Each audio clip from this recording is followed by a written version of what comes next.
আখেরি জামানায় কিয়ামতের নিকটবর্তী সময়ে মিথ্যুক দাজ্জালের আবির্ভাব ঘটবে। দাজ্জালের আগমন কিয়ামত নিকটবর্তী হওয়ার সবচেয়ে বড় আলামত।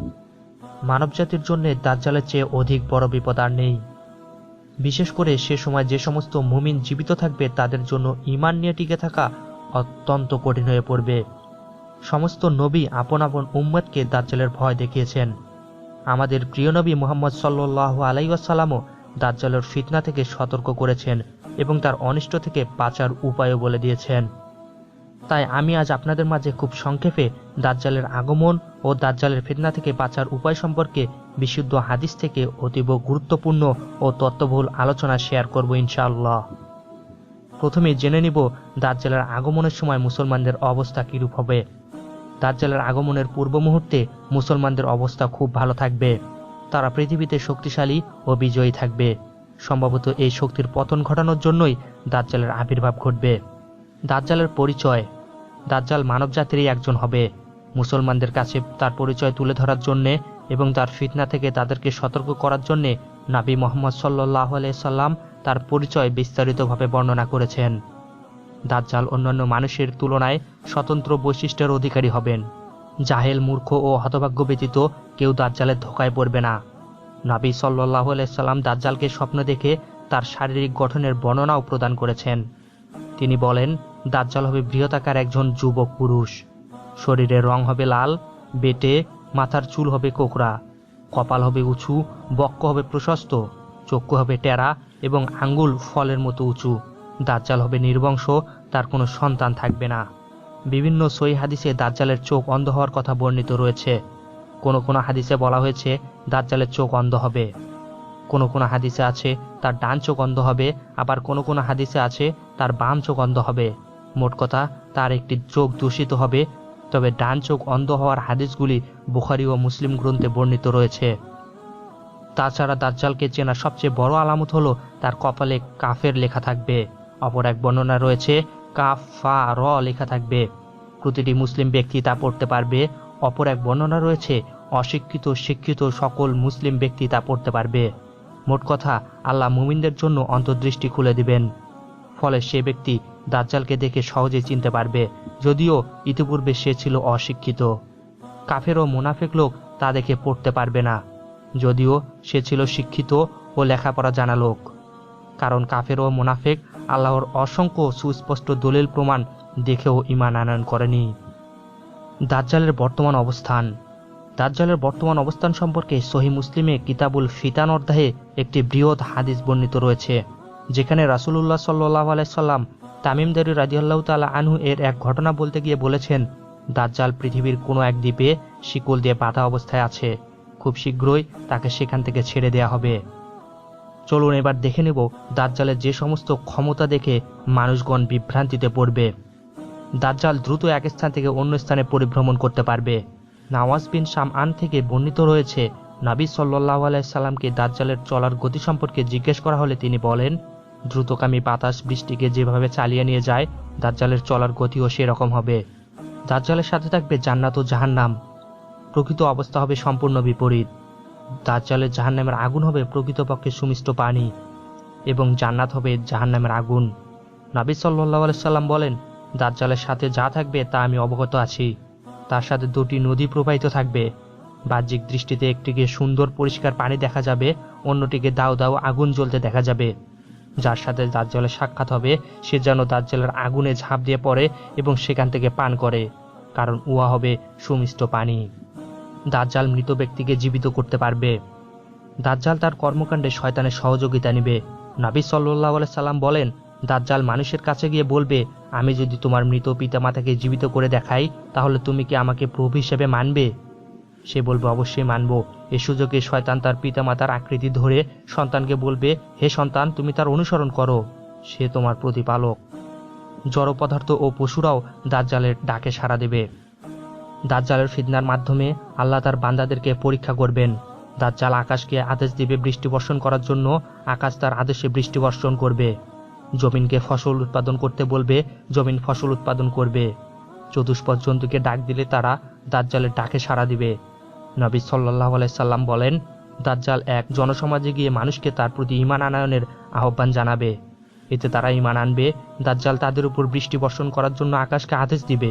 আকাশ বৃষ্টি বর্ষণ করবে, জমিন ফসল উৎপাদন করবে এবং তাদের পশুপাল ও চতুষ্পদ জন্তুগুলো অধিক মোটাতাজা হবে এবং পূর্বের তুলনায় অধিক দুধ প্রদান করবে। অতঃপর অন্য একটি জনসমাজে গিয়ে মানুষকে তার প্রতি ঈমান আনয়নের আহ্বান জানাবে। লোকেরা তার কথা প্রত্যাখ্যান করবে। দাজ্জাল তাদের নিকট থেকে ব্যর্থ হয়ে ফেরত আসবে। এতে তারা চরম অভাবে পড়বে। তাদের ক্ষেত খামারে চরম ফসলহানি দেখা দিবে। দাজ্জাল পরিত্যক্ত ভূমিকে তার নিচে লুকায়িত ধন সম্পদগুলো বের করতে বলবে। ধন সম্পদগুলো বের হয়ে মৌমাছির দলের মতো তার পিছে পিছে চলতে থাকবে। দাজ্জাল একজন মুমিন যুবককে হত্যা করে পুনরায় জীবিত করবে। নবী সাল্লাল্লাহু আলাইহি সাল্লাম বলেন, দাজ্জাল বের হয়ে মদিনার দিকে অগ্রসর হবে। যেহেতু মদিনায় দাজ্জালের প্রবেশ নিষেধ, তাই সে মদিনার নিকটবর্তী একটি স্থানে অবস্থান করবে। তার কাছে একজন মুমিন লোক গমন করবেন। তিনি হবেন ওই জামানায় সর্বোত্তম মুমিন। দাজ্জালকে দেখে তিনি বলবেন, আমি সাক্ষ্য দিচ্ছি যে তুমি সেই দাজ্জাল যার সম্পর্কে রাসূল মুহাম্মদ সাল্লাল্লাহু আলাইহি সাল্লাম আমাদেরকে সাবধান করেছেন। তখন দাজ্জাল উপস্থিত মানুষকে লক্ষ্য করে বলবে, আমি যদি একে হত্যা করে জীবিত করতে পারি, তোমরা আমার ব্যাপারে কোনো সন্দেহ পোষণ করবে কি? লোকেরা বলবে না। অতঃপর সে উক্ত মুমিনকে হত্যা করে জীবিত করবে। এ পর্যায়ে যুবকটি বলবে, আল্লাহর শপথ, তুমি যে মিথ্যুক দাজ্জাল, এ সম্পর্কে আমার বিশ্বাস আগের তুলনায় আরও মজবুত হলো। দাজ্জাল তাকে দ্বিতীয়বার হত্যা করার চেষ্টা করবে, কিন্তু তাকে হত্যা করতে সক্ষম হবে না। মুসলিম গ্রন্থের বর্ণনা এসেছে, উক্ত যুবক দাজ্জালকে দেখে বলবে, হে লোক সকল, এটি সেই দাজ্জাল যা থেকে নবী সাল্লাল্লাহু আলাইহি সাল্লাম আমাদেরকে সাবধান করেছেন। অতঃপর দাজ্জাল তার অনুসারীদেরকে বলবে, একে ধরো এবং প্রহার করো, তাকে মেরে পিঠে জখম করা হবে। অতঃপর দাজ্জাল তাকে জিজ্ঞেস করবে, এখনও কি আমার প্রতি ঈমান আনবে না? নবী সাল্লাল্লাহু আলাইহি সাল্লাম বলেন, উক্ত যুবক বলবে, তুমি মিথ্যাবাদী দাজ্জাল। তারপর দাজ্জালের আদেশে তার মাথার করাত লাগিয়ে দ্বিখণ্ডিত করে ফেলবে। দাজ্জাল দুখণ্ডের মাঝ দিয়ে হাঁটাহাঁটি করবে। অতঃপর বলবে, উঠে দাঁড়াও। তিনি উঠে দাঁড়াবেন।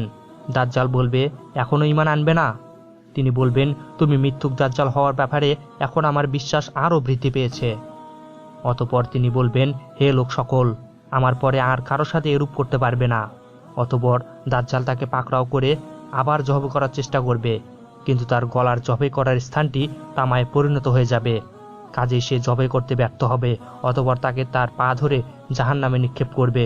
লোকেরা মনে করবে তাকে জাহান্নামের আগুনে নিক্ষেপ করা হয়েছে, অথচ সে জান্নাতে নিক্ষিপ্ত হয়েছে। নবী সাল্লাল্লাহু আলাইহি সাল্লাম বলেন, এই ব্যক্তি হবে পৃথিবীর সেদিন সবচেয়ে মহাসত্যের সাক্ষ্যদানকারী। দাজ্জাল মক্কা মদিনায় প্রবেশ করতে পারবে না। দাজ্জালের জন্য মক্কা মদিনায় প্রবেশ নিষিদ্ধ থাকবে। মক্কা মদিনা ব্যতীত পৃথিবীর সকল স্থানে সে প্রবেশ করবে। ফাতেমা বিনতে কায়েস রাদিয়াল্লাহু তাআলা আনহা হতে বর্ণিত দাজ্জালের হাদিসে এসেছে, অতঃপর দাজ্জাল বলল, আমি হলাম দাজ্জাল। অচিরেই আমাকে বের হওয়ার অনুমতি দেয়া হবে। আমি বের হয়ে 40 দিনের ভিতরে পৃথিবীর সমস্ত দেশ ভ্রমণ করব। তবে মক্কা মদিনায় প্রবেশ করা আমার জন্য নিষিদ্ধ থাকবে। যখনই আমি মক্কা বা মদিনায় প্রবেশ করতে চাইব, তখনই কোষমুক্ত তলোয়ার হাতে নিয়ে ফেরেশতাগণ আমাকে তাড়া করবে। মক্কা মদিনার প্রতিটি প্রবেশ পথে ফেরেশতাগণ পাহারা দিবে। দাজ্জালের অধিকাংশ অনুসারী হবে ইহুদি, তুর্কি এবং অনারব লোক। তাদের অধিকাংশ হবে গ্রামের মূর্খ ও মহিলা। ইহুদিরা মিথ্যুক কানা দাজ্জালের অপেক্ষায় রয়েছে। তাদের বিশ্বাস অনুযায়ী দাজ্জাল হবে তাদের বাদশাহ। তার নেতৃত্বে তারা বিশ্ব পরিচালনা করবে। নবী সাল্লাল্লাহু আলাইহি সাল্লাম বলেন, দাজ্জালের অধিকাংশ অনুসারী হবে ইহুদি এবং মহিলা। তিনি আরও বলেন, ইস্পাহানের 70,000 ইহুদি দাজ্জালের অনুসরণ করবে। তাদের সবার পরনে থাকবে সেলাইবিহীন চাদর। চলুন এবার জেনে নেব দাজ্জালের শেষ পরিণতি কি হবে। সহিহ হাদিসের বিবরণ অনুযায়ী ঈসা ইবনে মারিয়াম আলাইহিস সালাতু ওয়াস সালাম এর হাতে দাজ্জাল নিহত হবে। বিস্তারিত বিবরণ এই যে, মক্কা মদিনা ব্যতীত পৃথিবীর সকল দেশে সে প্রবেশ করবে। তার অনুসারীর সংখ্যা হবে প্রচুর পরিমাণ। সমগ্র দুনিয়ায় তার ফিতনা ছড়িয়ে পড়বে। সামান্য সংখ্যক মুমিন তার ফিতনা থেকে রেহাই পাবে। ঠিক সে সময় দামেস্ক শহরের পূর্ব প্রান্তে অবস্থিত এক মসজিদের সাদা মিনারার উপর ঈসা আলাইহিস সালাতু ওয়াস সালাম আকাশ থেকে অবতরণ করবেন। মুসলমানগণ তার পাশে একত্রিত হবে। তাদেরকে সাথে নিয়ে তিনি দাজ্জালের দিকে রওনা দিবেন। দাজ্জাল সে সময় বাইতুল মাকদিসের দিকে অগ্রসর হতে থাকবে। অতঃপর ঈসা আলাইহিস সালাম ফিলিস্তিনের লুজ শহরে গেটে দাজ্জালকে পাকড়াও করবেন। ঈসা আলাইহিস সালাতু ওয়াস সালামকে দেখে সে পানিতে লবণ গলার ন্যায় গলতে শুরু করবে। ঈসা আলাইহিস সালাম তাকে লক্ষ্য করে বলবে, তোমাকে আমি একটি আঘাতই করব, যা থেকে তুমি কখনোই রেহাই পাবে না। ঈসা আলাইহিস সালাম তাকে বর্ষা দিয়ে আঘাত করবেন, অথবা মুসলমানরা তার নেতৃত্বে ইহুদিদের বিরুদ্ধে যুদ্ধ করবে। মুসলমানদের হাতে দাজ্জালের বাহিনী ইহুদির দল পরাজিত হবে। তারা কোথাও পালাবার স্থান পাবে না। গাছের আড়ালে পালানোর চেষ্টা করলে গাছ বলবে, হে মুসলিম, আসো, আমার পিছনে একজন ইহুদি লুকিয়ে আছে, আসো এবং তাকে হত্যা করো। পাথর বা দেওয়ালের পিছনে পলায়ন করলে পাথর বা দেওয়াল বলবে, হে মুসলিম, আমার পিছনে একজন ইহুদি লুকিয়ে আছে, আসো, তাকে হত্যা করো। তবে গারকাত নামক গাছ ইহুদিদেরকে গোপন করার চেষ্টা করবে, কেননা সেটি ইহুদিদের বৃক্ষ বলে পরিচিত। আর এভাবেই দাজ্জাল ও তার বাহিনী ইহুদিদের কবল থেকে মুসলিম জাতি রক্ষা পাবে। তাহলে চলুন এবার জেনে নেব দাজ্জালের ফিতনা থেকে বাঁচার উপায়। প্রথম উপায়, ইসলামকে সঠিকভাবে আঁকড়িয়ে ধরা। ইসলামকে সঠিকভাবে আঁকড়িয়ে ধরা এবং ঈমানের উপর অটল থাকাই দাজ্জালের ফিতনা থেকে বাঁচার একমাত্র অন্যতম উপায়।